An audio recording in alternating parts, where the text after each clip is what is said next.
ఓం మహాగణాధిపతయే నమః. ఓం గురుభ్యో నమః. ఓం శ్రీమాత్రే నమః. మనం ఈరోజు గురువు శని డబుల్ ట్రాన్సిట్ అంటారు. అంటే రెండు గ్రహాలు ఒకే భావం మీద గనక దృష్టి సాధించినప్పుడు ఆ యొక్క భావం ఫలకృతం అవుతుంది. మనం చూడండి, చాలా అంశాలు, గృహం కట్టుకోవాలనుకుంటాం, విద్య పూర్తి చేసుకోవాలనుకుంటాం, కొన్ని బ్యాక్లాగ్స్ మిగిలిపోతుంటాయి. వివాహం కానివ్వండి, ఉద్యోగం కానివ్వండి, వ్యాపారం కానివ్వండి, ఒక స్థలం కొనుక్కోవడం కానివ్వండి, ఇలాగ అనేకమైనటువంటి అంశాలు. లేదా ఒక అగ్రిమెంట్ చేసుకుంటున్నాం, అగ్రిమెంట్ కంప్లీట్ అవ్వట్లేదు, లేకపోతే ఇలా అనేకమైనటువంటి అంశాలు ఏవైతే ఉంటాయో, ఒక్కొక్క లగ్నం నుంచి చంద్రుడు రాశి కంటే లగ్నం చాలా బలమైనటువంటిది గుర్తుపెట్టుకొని, చంద్రరాశి బలమైనది కాదని కాదు, లగ్నం ప్రధానంగా తీసుకోవాలి. మనకి జన్మజాతకాన్ని రీడ్ చేసేటప్పుడు కూడా లగ్నం నుంచే చూసుకుంటాం. కావున లగ్నం నుంచి ఈ డబుల్ ట్రాన్సిట్ అనేటువంటిది ఏ భావం మీద పడుతుంది, అలా ఆ భావం పడ్డప్పుడు మరి అది ఎంత ఫలకృతం అవుతుంది. దాంతోపాటు కుజకేతువులు కూడా కలిసి ఉన్నారు ఇప్పుడు మనకి. దాని ద్వారా ఎటువంటి జాగ్రత్తలు తీసుకోవాలి, ఈ డబుల్ ట్రాన్సిట్ మరియు కుజకేతువుల యొక్క ప్రభావం ఎంతకాలం ఉంటుంది. ఈ డబుల్ ట్రాన్సిట్ దాదాపుగా 1 year ఉంటుంది. కాబట్టి ఈ సంవత్సరం పాటు ఏ లగ్నాల వారికి ఎటువంటి ఫలితాలు వస్తాయి, ఏ విషయాల పట్ల కుజకేతువుల వల్ల జాగ్రత్తగా ఉండాలి అనేటువంటి అంశాలు చెప్తుంది నేనైనప్పటికీ కూడా చెప్పిస్తుంది సాక్షాత్ లలిత అమ్మవారికి భావిస్తూ ఒక్కొక్క లగ్నం గురించి మనం తెలుసుకుందాం. ముందుగా మేషలగ్నము, మేషరాశి. మేషలగ్న మేషరాశి వారికి గురువు శని యొక్క ప్రభావం 9వ స్థానం మీద పడుతుంది. 9వ స్థానము అంటే దైవానుగ్రహ స్థానంగా చెప్తుంటారు.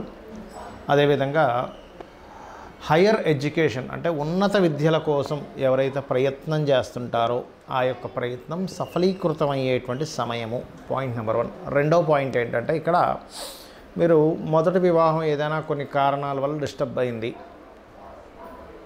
ఈ జూన్ నుంచి దాదాపు ఈ మే 15 జూన్ నుంచి ఒక సంవత్సరం పాటు రెండో వివాహం కోసం ఎవరైతే డిస్టర్బ్ అయిపోయింది, సరే మంచి సంబంధం వస్తుందా లేదా ఎదురు చూసేటువంటి వారికి సంవత్సరం పాటు మీకు మంచిది. అదేవిధంగా విదేశాలకు వెళ్ళి ఉద్యోగం చేయాలి, లేనట్లయితే దూర ప్రాంతాలకు వెళ్ళి వేరే విదేశాలకు వెళ్ళి చదువుకోవాలి అనుకునేటువంటి వారికి కూడా ఇది మంచి సమయం. బ్యాంక్స్ నుంచి సపోర్ట్, ఓడీస్ అది పొందాలని, లేకపోతే తద్వారా ధనాన్ని పొంది పెద్ద మొత్తంలో ధనాన్ని పొందడానికి, తండ్రి యొక్క సహకారం కలగడానికి మేషం వారికి చాలా చాలా చాలా అద్భుతమైనటువంటి సమయంగా చెప్పుకోవచ్చు. అందులో ఎటువంటి సందేహం లేదు. లాంగ్ జర్నీ చేయడం వల్ల, కొన్ని పుణ్యక్షేత్రాలకు వెళ్ళడం ద్వారా, పుణ్యతీర్థాలు చేయడం ద్వారా ఇటువంటి ఫలితాలన్నీ కూడా వస్తాయి. అయితే ఇక్కడ ఈ డబుల్ ట్రాన్సిట్తో పాటు ఒక 2.5 నెలల పాటు పిశాచ యోగం కూడా ఉంటుంది మనకి. కుజుడు కేతువు కలిసి పంచమ స్థానంలో ఉన్నారు. దీనివల్ల ఏమిటి అంటే, మీరు సంతానం విషయంలో కొంత జాగ్రత్త తీసుకోండి, సంతానం సంబంధించిన విషయాల్లో. మరియు సర్వసాధారణంగానే మేషలగ్నం వారికి పూర్వజన్మ కర్మ అనేటువంటిది బంధువర్గంలో వారికి ఏదైనా అప్పులు ఇవ్వడం తీసుకునే వాటి మీద ఉంటుంది. కాబట్టి ఏదైనా అప్పుకు సంబంధించిన విషయంలో అగ్రిమెంట్స్ చేసేటువంటి అంశాలలో, ఎవరికైనా అప్పు ఇచ్చేటువంటి విషయాల్లో చాలా చాలా చాలా జాగ్రత్తగా ఉండాలి కుజకేతువుల యొక్క ప్రభావం వల్ల.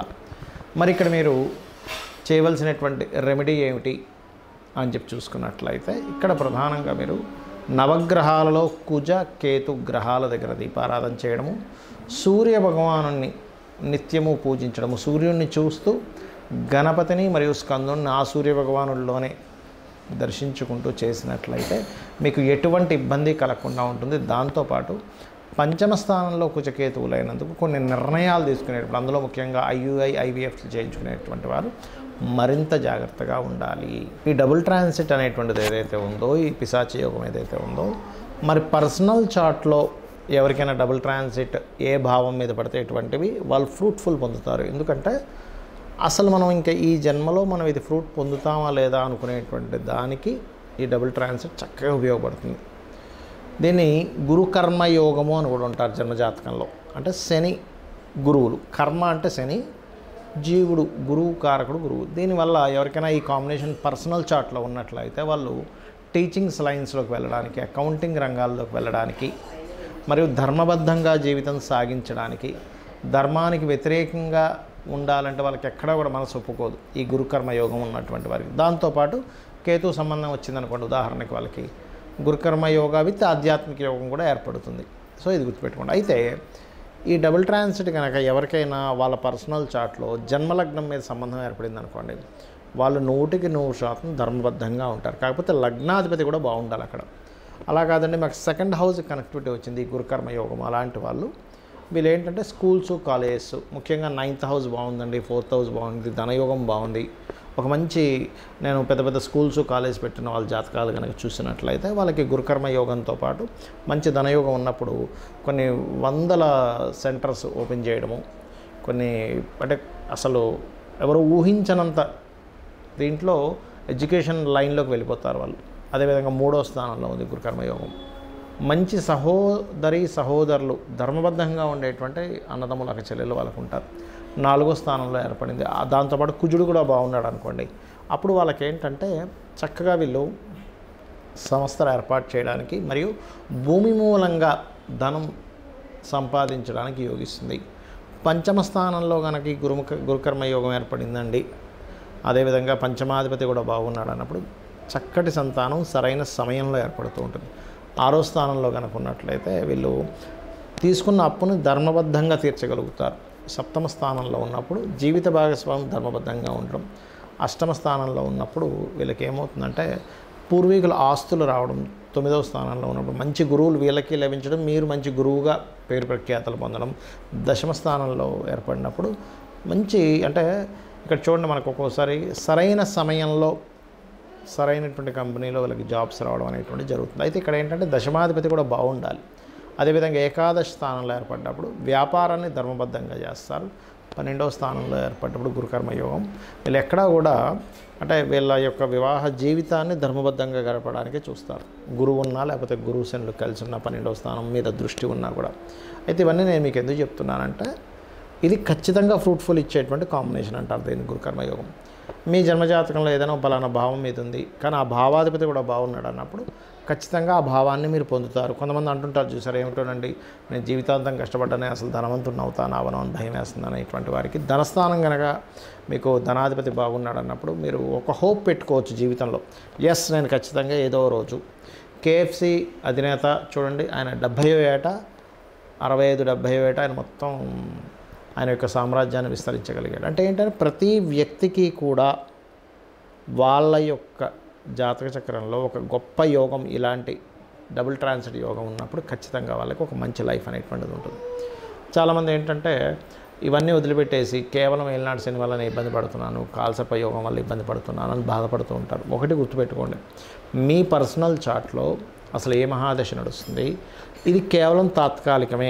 కొన్నిసార్లు కొన్ని మహాదశలు 5-6 ఏళ్ళు ఉన్నప్పుడు ఇంకా బ్యాలెన్స్ ఉన్నప్పుడు 5-6 ఏళ్ళ తర్వాత మీకు బాగుంటుంది. ఒక్కోసారి కొన్నిసార్లు కొన్ని కష్టం కూడా రావడం మంచిగా జరుగుతుంటుంది. అంటే ఎలా అంటే ఆ పర్టికులర్ పీరియడ్లో స్ట్రగుల్ అయినప్పుడు మనిషి చాలా స్ట్రాంగ్ అవుతాడు.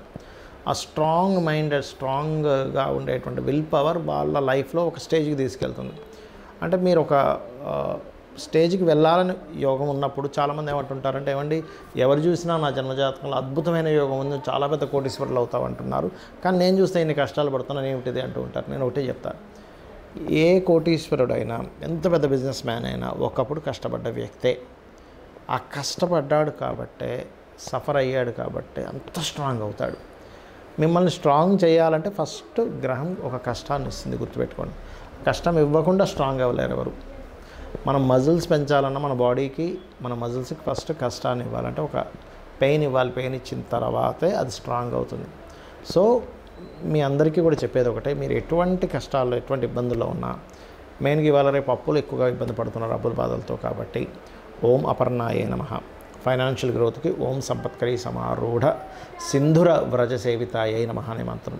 లేదండి నాకు హ్యాపీనెస్ లేదు, బిజినెస్లో ఇంప్రూవ్మెంట్స్ లేవనుకునేటువంటి వారు ఓం ఇంద్రగోప పరిక్షిప్త స్మరతూనాభజంగికాయే నమః.